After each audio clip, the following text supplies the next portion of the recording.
instructional video on how to apply general use insecticide. Now that you've read the instructions and know how much to mix with a gallon of water, it's going to be time to apply the product. We have our 1 gallon sprayer right here. First thing you want to do is fill up the sprayer halfway with water. Now if you have this type of bottle with this type of reservoir on the side, then as you notice there's a straw that comes up on the bottom. All you have to do is squeeze the bottle, and if inside the straw you'll see the liquid go up the straw into the reservoir. Fill it up to the line that you need. Take the top off on the left hand side, and then you can pour it right in your gallon of water.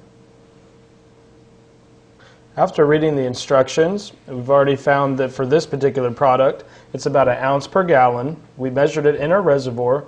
Take the top off and pour it into the water.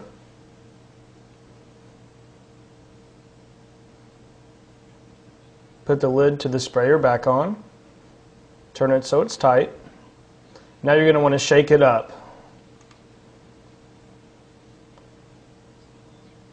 It's a lot easier for the product to mix properly in only 1/2 gallon of water instead of filling the sprayer up all the way.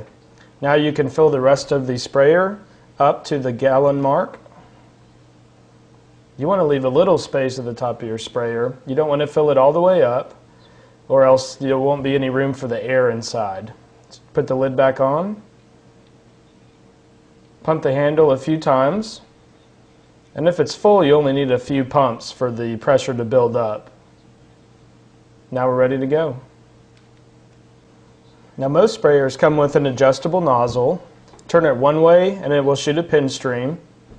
And that's going to be mainly for inside cracks and crevices or where pipes go into the house. If you turn it the other way, it's going to do more of a fan spray.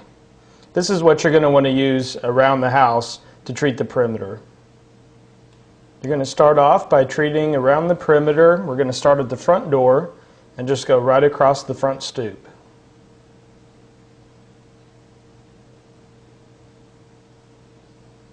Across the windowsill. So the general rule of thumb when you're applying a general use pesticide is to go 2 feet up and 2 feet out, typically. You want to get a good wide barrier for the bugs to crawl over.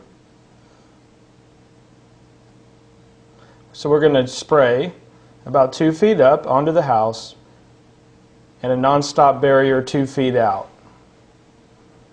You're going to do this all around the house and give yourself a good protective barrier for bugs to walk over. Now if you have AC lines or pipes or wires, again going into the house, you want to treat around those really well. You might need to turn your sprayer upside down to get up under any vents such as this one. Across the threshold of the garage is a really important area, easy place for bugs to get in. Going to spray right across there. You can also treat the inside perimeter of your garage. Just work your way around the perimeter just like you would outside. Now there are some things that you can do around your house to keep bugs away that don't have anything to do with spraying. You always want to make sure that shrubs are cut away from the house. If a shrub is touching the house, then ants and other bugs can crawl up the bush and onto the house and bypass the barrier you sprayed down below. So it's real important to keep this gap. Insects are attracted to moisture areas, and if you have a lot of ground cover right up against the house, you'll see below there's a lot of moisture. It's always a good idea that when you put down new ground cover every spring, you should remove the old mulch or pine straw that you had, and that way you don't get a bunch of organic buildup near the house. But it's always a good idea that once you do apply it, that you keep the pine straw about 6 inches away from the house and leave a gap so the ground can dry and you won't have wet, decomposing mulch right up against the house. Now a lot of our products can be used indoors. We really only recommend you treat indoors if you have a problem. 99% of pests come from outside, so the outside barrier is really the most important.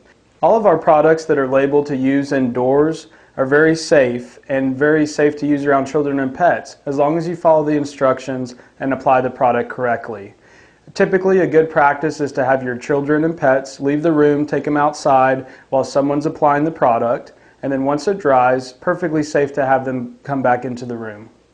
Now we're going to show you a few key areas to treat indoors, but you do want to minimize where you treat inside. You don't want to spray all over the house, all over the floors. You just want to hit cracks and crevices and the hiding places that insects like to be. You do want to hit window sills and doors inside.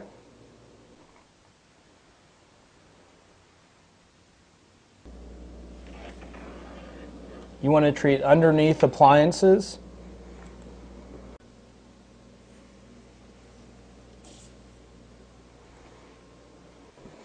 You can treat underneath dryers and washers in the washroom, and also behind the washer and dryer. Now your bathroom is one of the most common places to find insects because of the moisture. So behind the toilet is a really good area. And also where the pipes go into the wall. Slide this cover back and direct your sprayer right into the wall opening. Now here we're underneath the sink. Here's a great shot of where pipes go into the walls and this large opening. Perfect place for insects to crawl in and out from the wall. So you can just direct the spray right into the wall void.